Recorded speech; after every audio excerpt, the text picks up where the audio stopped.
আপনার কোনো প্রত্যাশা আছে নতুন শিল্পী সমিতির নতুন নেতৃত্বের কাছে? দেখেন, এখন আমাদের তো ইন্ডাস্ট্রিটাই তো এখন ঝিমিয়ে গেছে, মৃতপ্রায়। পাওয়ার আশা করাটাও ঠিক না, এবং আমার কোনো আশা নেই। একটা সোশ্যাল মিডিয়াতে এসেছে যে অঞ্জনা আর কখনো এপিসিতে আসবে না বা শিল্পী সমিতি মুখী হবে না। কেন যাবো না? অবশ্যই যাবো। আমি হয়তো একটু মন খারাপ করে কিংবা মানে একটু অভিমান নিয়ে কথাটা বলেছি। দর্শক, স্বাগত জানাচ্ছি নাগরিক টিভির সংবাদ বিশ্লেষণ অনুষ্ঠানে। এই অনুষ্ঠানে টকঝাল মিষ্টি পর্বে আজকের বিষয় হচ্ছে বাংলাদেশ চলচ্চিত্র শিল্পী সমিতি নির্বাচন। গত 19 এপ্রিল নির্বাচনটি অনুষ্ঠিত হয়ে গেল। অলরেডি এই নির্বাচন অনুষ্ঠিত হওয়ার পর ইতিমধ্যে আপনারা ফলাফল জেনে গেছেন। মিশা সওদাগর ডিপজল প্যানেল জয়লাভ করেছে, বিপুলভাবে জয়লাভ করেছে। আর অন্যদিকে মাহমুদ কলি, নিপুণ আক্তার পরিষদের বেশ বড় ধরনের পরাজয় হয়েছে। একটা প্রসঙ্গ আসতে পারে, আসলে এই নির্বাচনটি ঘিরে বেশ উত্তাপ ছিল।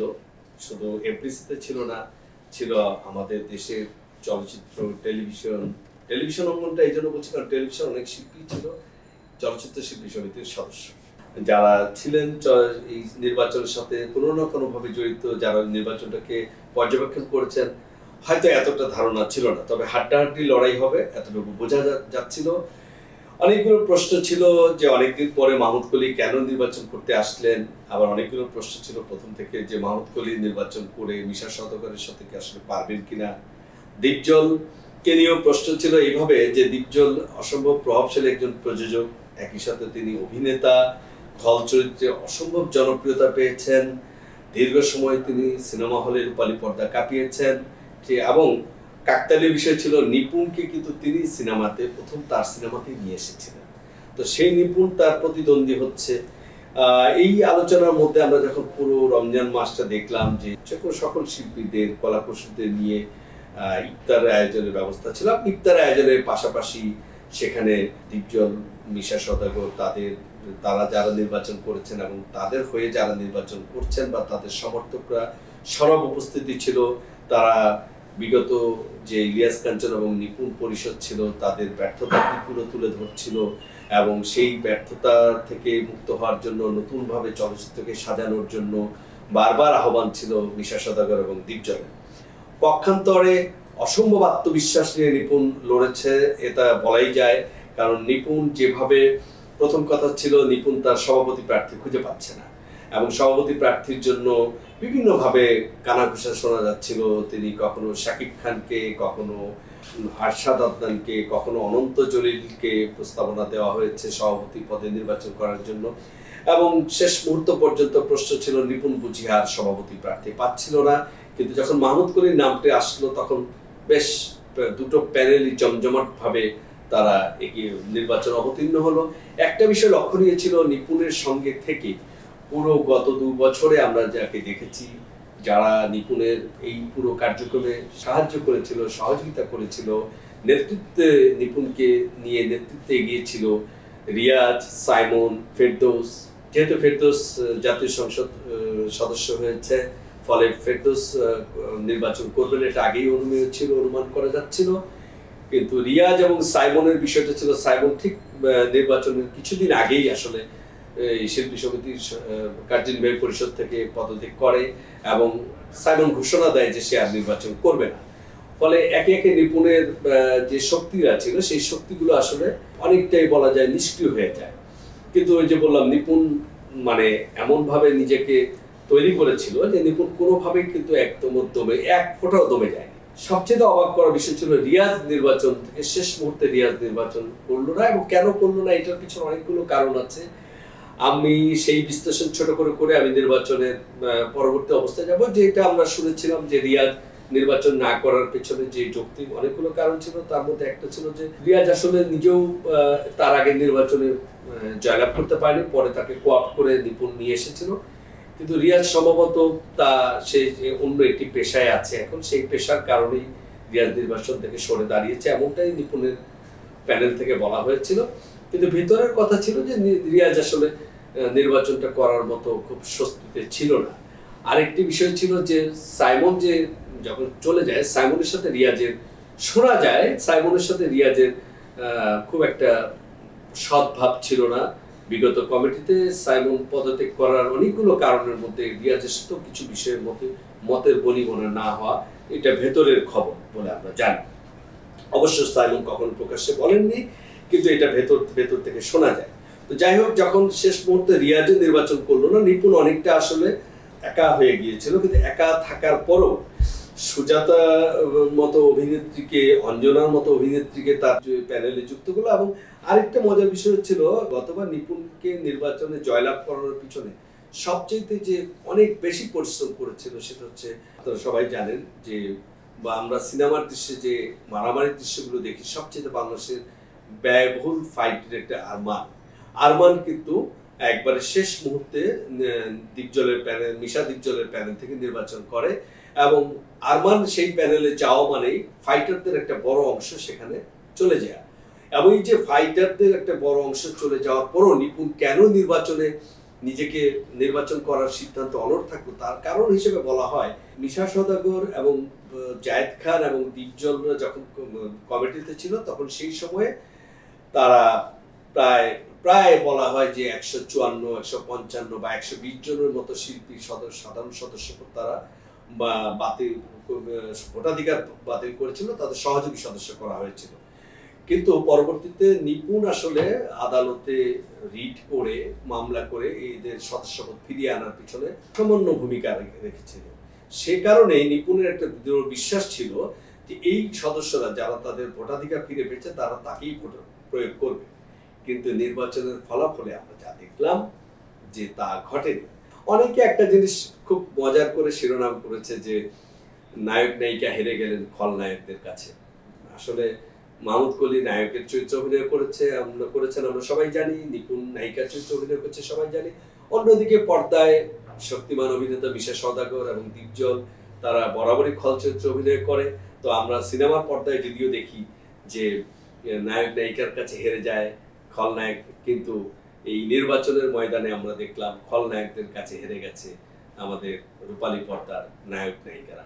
আচ্ছা, এই নির্বাচনটা আসলে এমন অবস্থা পরিপ্রেক্ষিতে কি দাঁড়ালো বা কি হলো, কেন বা এই পর্যায়ে, আমরা এই বিষয়ে একটু কথা বলার জন্য টেলিফোনে যুক্ত হব। মাহমুদ কলি এবং নিপুণ প্যানেল থেকে নির্বাচন করেছিলেন প্রখ্যাত অভিনেত্রী, নৃত্যশিল্পী অঞ্জনা।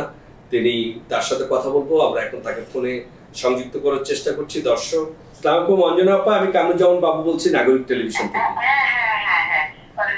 আপনি ভালো আছেন? জি, আমি ভালো আছি। আপনি ভালো আছেন? অঞ্জনা আপা, আপনার কাছে আমার কয়েকটি প্রশ্ন আছে। সেটি হচ্ছে যে 19 এপ্রিল শিল্পী সমিতির নির্বাচন হয়ে গেল। সেই নির্বাচনে আপনি মাহমুদ কলি নিপুণ পরিষদ থেকে সাংগঠনিক সম্পাদক পদে নির্বাচন করেছিলেন। নির্বাচনটা যখন হয়ে গেল, হওয়ার পরে যে ফলাফল আসলো, এই ফলাফল কি আসলে আপনার কাছে প্রত্যাশিত ছিল কিনা? নির্বাচন মানে তো আর আমি তো বিগত 3বার যখন ইলেকশন করেছি তখন 3বারই হাইস্ট ভোটে আমি জিতেছি। তো এইবার যাই হোক, ফলাফল যেটাই হোক, আমরা তো সবাই মেনে নিয়েছি। মেনে না নেওয়ার তো কোনো উপায় নেই। তবে আমার ব্যাপারটা একটু অস্বাভাবিক ছিল সবাই, যে কিছু কিছু ক্ষেত্রে যে এটা কেমন করে হলো আর কি, আর এমনটা আশা করেনি কেউ। তারপর আমি মেনে নিয়েছি, কিছু বলার নেই। আপনার কাছে কি মনে হয় যে এত বড় পরাজয় বা মানে হওয়ার পেছনে কারণটা কি? যদি বলতে হয় তাহলে অনেক কথাই। এই কারণে আমি আর যেতে চাচ্ছি না, যে আমার হয়ে গেছে। এখন কারণ খুঁজেই বা কি না খুঁজেই বা কি, সবাই বুঝতে পেরেছে, জনগণও বুঝতে পেরেছে কোথা থেকে কি হয়েছে। এটা আমার আর বলার কিছু দরকার নেই। যারা দেখেছে রেজাল্ট তারাও বুঝতে পেরেছে। আপা, একটা ছোট্ট কথা শুধু এই বিষয়ে জিজ্ঞেস করে আমি অন্য প্রসঙ্গে যাব। মানে কেউ বলে থাকেন যে শিল্পী সমিতির নির্বাচনে যে অত্যধিক টাকার ব্যবহার হয়েছে সেইটা একটা খুব মানে দৃষ্টিকটু ছিল। এটাকে আপনি কি একমত কিনা? এটা আমার বলার কিছু নেই। যারা উপলব্ধি করেছেন জনগণ, তারাই বুঝতে পেরেছেন কি হয়েছে।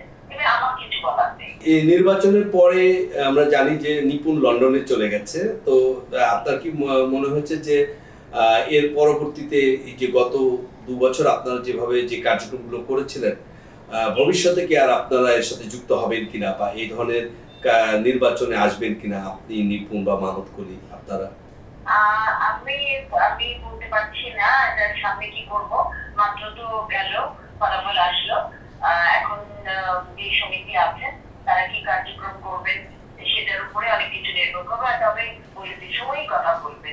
একটা সোশ্যাল মিডিয়াতে এসেছে যে অঞ্জনা আর কখনো নির্বাচন করবে বা এপিসিতে আসবে না বা শিল্পী সমিতিমুখী হবে না, আদৌ কি এটা কি সত্য? ওয়াশআউট করাটা একটু সবার কাছে দৃষ্টিকোণ ছিল আর সব লোকের কাছে, জনগণের কাছে। আমার কাছে এমনই ফোন এসছে, ফোনে মানে মানে কি বলবো, ফোন পাওয়ার পর আমার মনটা এতই খারাপ হয়ে গেছিল, তখন ভেবেছি দূর আর কিছুদিন যাবো না। কেন যাবো না? অবশ্যই যাবো। আমি হয়তো একটু মন খারাপ করে কিংবা মানে একটু অভিমান নিয়ে কথাটা বলেছি, অবশ্যই না। সবাই রাগ করেছে আমার উপরে যে আমি কেন এপিসিতে যাবো না। এপিসিতে না যাওয়ার কোনো ব্যাপার নাই, তাই না? এপিসি সমান। তো যে এবারের নির্বাচনে আমরা একটা বিষয় লক্ষণীয় ছিল যে আলমগীর ভাই, পূর্ণিমা, তারপরে হচ্ছে বুবলি, যারা নিয়মিত কাজ করে বা অনেকদিন থেকে শিল্পী সমিতির সদস্য, এরকম প্রায় অনেকেই ভোট দিতে আসে, তারকার অনেকে আসেনি। এটার কারণটা কি? মানে শিল্পী সমিতি বা নির্বাচনের প্রতি তারা কি অনীহা বা নির্বাচনের প্রতি তাদের কোনো এই ভোটটার প্রতি কোনো আগ্রহ নেই, এরকম মনে হয় আপনার কাছে? আমি কথাটা আমি স্বীকার করি না, অনীহা নেই না। অবশ্যই না, কেউ হয়তো বাড়ি ছিল, কেউ হয়তো যার কাজে ছিল, আসতে পারেনি। তবে এটা ভোট দিতে আসা না আসা এটা সবাই ব্যক্তিগত ব্যাপার। আমি বলবো যে অনীহা অবশ্যই না, তবে যার যার ব্যক্তিগত ব্যাপারটা তো আমি বলতে পারবো না কেন আসেনি আর কি। এটাই আমার কথা। অনেক ধন্যবাদ আপা, ভালো থাকবেন। হ্যাঁ, অবশ্যই। আমরা কথা বলছিলাম অঞ্জনার সঙ্গে। আপনারা বুঝতে পারলেন যে অঞ্জনা অনেকগুলো বিষয়ে তিনি বলতে চাননি, কিন্তু তিনি আসলে যে কথাটি ওই নির্বাচনের ফলাফলে পাওয়ার পরে, পরাজয়ের খবর পাওয়ার পরে অনেকটা হতাশ হয়ে তিনি কথাটি বলেছিলেন যে তিনি আর এপিসিতে আসবেন না। ফলাফলের রায় যার পক্ষে যায় তার জন্য যতটা আনন্দের, যার বিপক্ষে যায় তার জন্য অনেকটা কষ্টের। তো অঞ্জনা অনেক পুরনো সিনিয়র অভিনেত্রী, তিনি দস্যু মনোহর দিয়ে চলচ্চিত্রে যাত্রা শুরু করেছিলেন। সেই থেকে দীর্ঘ সময় তিনি রূপালী পর্দায় ঝড় তুলেছেন, অনেক সুপারহিট সিনেমা আছে তার। তিনি বলেননি, কিন্তু বোঝাতে চেয়েছেন যে নির্বাচনে আসলে হারানো হয়েছে। তবে ভেতরের খবর কি আসলে আমরা ভেতরের কথা বলতে পারবো না। দৃশ্যত ফলাফল কি হয়েছে তা আমরা জানি। একই সাথে হচ্ছে যে বিশাল সওদাগর দিগ্জল প্যানেল জয়লাভ করার পরেই তারা বেশ কিছু ইতিমধ্যে আলোচনায় এসেছে, তারা কিছু কমিটমেন্ট বা তারা কিছু প্রতিশ্রুতি দিয়েছে। ইতিমধ্যে শিল্পী সমিতির সাধারণ সম্পাদক মনোহর দিগ্জল তিনি আশা প্রকাশ করেছেন যে 64টি জেলায় 64টি সিনেপ্লেক্স হবে, আধুনিক মানসম্পন্ন সিনেমা হল হবে। তিনি নির্বাচনের আগে বলেছিলেন বছরে অন্তত 10টা-12টা সিনেমা করা হবে। প্রতিশ্রুতি আমরা এর আগেও পেয়েছি, প্রতিশ্রুতি আসলে কতটুকু বাস্তবায়ন হয় সেটা দেখার জন্য অপেক্ষা করতে হয়। কখনো কখনো হয়তো কিছু প্রতিশ্রুতি পালন হয়, তারপর আবার কখনো কখনো দেখা যায় প্রতিশ্রুতির জায়গায় রয়ে যায়, শুধু 2 বছর দেখতে দেখতে সময় চলে যায়। দর্শক, আমরা অনুষ্ঠানের শেষ পর্যায়ে এসে এবার যুক্ত করার চেষ্টা করছি বাপ্পারাজকে। বাপ্পারাজ স্বনামেই খ্যাত নায়ক রাজরাজ্জাক, প্রয়াত নায়ক রাজরাজ্জাকের সন্তান এবং দীর্ঘদিন ধরে তিনি সিনেমায় অভিনয় করেছেন। তিনি একাধিকবার চলচ্চিত্র শিল্পী সমিতিতে নির্বাচন করেছেন, তিনি নির্বাচনে জয়লাভ করেছেন। আমরা বাপ্পারাজকে এবারও নির্বাচন করার কথা ছিল, কিন্তু তিনি শেষ মুহূর্ত পর্যন্ত নির্বাচন থেকে সরে করেননি। বাপ্পারাজ, আমরা বাপ্পারাজকে সংযুক্ত করেছি। বাপ্পারাজ, আসসালামু আলাইকুম, আপনি কেমন আছেন? তো প্রথমে আপনাকে জিজ্ঞেস করি, আপনি এবার ভোট দিতে আসলেন না কেন? আচ্ছা, তো যে নির্বাচন, আপনি এর আগে একাধিকবার নির্বাচিত হয়েছেন, আসলে আপনার কি মনে হয় একটি নির্বাচন কি আসলে চলচ্চিত্রের পর মোড় ঘুরিয়ে দিতে পারে কিনা? না, নির্বাচন তো আমাদের কোনো কিছুই ঘোরাতে পারে না। এটা জাস্ট একটা সংগঠন, কিছু লোককে নির্বাচিত করতে হয়, তাই নির্বাচন। আর কোন সমিতি, মানে শিল্পী সমিতি তো ছবি বানায়ও না, প্রডিউস করে না, ডাইরেকশনও দেয় না, তো এদের তো কিছু করার নাই। মানে আমাদের ইন্ডাস্ট্রি বদলে ফেলার মতো কোনো কাজ নাই এদের। আচ্ছা, তাহলে একটা প্রশ্ন, এই নির্বাচনে এত উন্মাদনা হয় কেন? আপনার কি মনে হয়? এটা তো আমি কেমন করে বলবো, যারা উন্মাদ হয় তারা বেশি ভালো বলতে পারবে। না, এত চারিদিকে আওয়াজ উঠছে, এই 1 মাস ধরে আপনিও গিয়েছিলেন একদিন মনে হয়, দেখলাম এফডিসিতে নানা মানে নানা বয়সের শিল্পীদের আনাগোনা হয়। একদিন যাওয়ার পরে আমার উন্মাদনা কমে গিয়েছিল, তারপরে আর যাই। তো এখন আপনাকে যেমন প্রশ্ন দেয়, একটি দল জিতেছে, একটি দল পরাজিত হয়েছে, তো আপনার কি এরকম অনুমান ছিল যে এরকম ভূমিধস বিজয় হবে মিশা সওদাগর দ্বীপজলে? না, আগে তো নিপুণেরটা যেমন ধরেন অনেক কন্ট্রোভার্সি ছিল, তো লোকজনেরও তো একটা ছিল, রাগ ছিল, ক্ষোভ ছিল, হোয়াটএভার থাকতেই পারে। এই জন্যই আমার মনে হয় আর পরিবর্তন চাই। 2 বছর তো হলো, তারপরে আবার পরিবর্তন আসবে। আবার নেক্সট টাইম যদি এরা আবার উল্টাপাল্টা করে, নেক্সট টাইম আবার যারা আসবে ওরা আসবে, এভাবেই চলবে। আচ্ছা, একটা জিনিস হয়েছে বাপ্পা ভাই, যে নির্বাচনের আগে প্রতিশ্রুতি থাকে অনেক ধরনের, 2 প্যানেল যারাই নির্বাচন করে, কিন্তু আমরা আসলে পরের প্রতিশ্রুতি বাস্তবায়ন দেখি না। তো এতে করে আপনার কি মনে হয় যে ধরেন সাধারণ রাজনীতিবিদরাও প্রতিশ্রুতি দেয়, একজন গ্রামের মেম্বার নির্বাচন করে সে প্রতিশ্রুতি দেয়, কিন্তু শিল্পীরা যখন প্রতিশ্রুতি দেয় তারা তো মানুষের কাছে তাদের এক ধরনের অন্যরকম লেভেলে একটা গ্রহণযোগ্যতা থাকে, তাহলে সেই প্রতিশ্রুতি কি দেওয়া উচিত না যে প্রতিশ্রুতি বাস্তবায়নযোগ্য? আর সেটা যদি বাস্তবায়ন না হয় তখন শিল্পীর প্রতি মানুষের কোনো শ্রদ্ধাবোধ থাকে? শ্রদ্ধার জায়গাটা তো অন্য জায়গায়। এখন তো শ্রদ্ধাটা মানুষ কামাতে চায় না, মানুষ চায় সস্তা জনপ্রিয়তা। যে মাইক্রোফোন পায় সেই বলে যে আমি এটা করবো, আমি সেটা করবো, ফাইনালি গিয়ে কিছুই করেন না। এখন শিল্পী সমিতির মাইক্রোফোন পেয়ে সবাই বলে এখান থেকে ছবি বানানো হবে, ফিল্ম ক্লাবের মাইক্রোফোন পেয়ে বলে ফিল্ম ক্লাব এখন ছবি বানাবে, ফিল্ম ক্লাব অথবা শিল্পী সমিতি বা প্রোডাকশন ম্যানেজার সমিতি, এটা তো কাজ না ছবি বানানো। এখন যারা মাইক্রোফোন পায় তারা সবাই এটাই বলে, আর প্রতিশ্রুতি তো দেওয়াই হয় ভাঙার জন্য, এটাই তো নিয়ম। আপনার কোনো প্রত্যাশা আছে নতুন শিল্পী সমিতির নতুন নেতৃত্বের কাছে? দেখেন, এখন আমাদের তো ইন্ডাস্ট্রিটাই তো এখন ঝিমিয়ে গেছে, মৃতপ্রায়।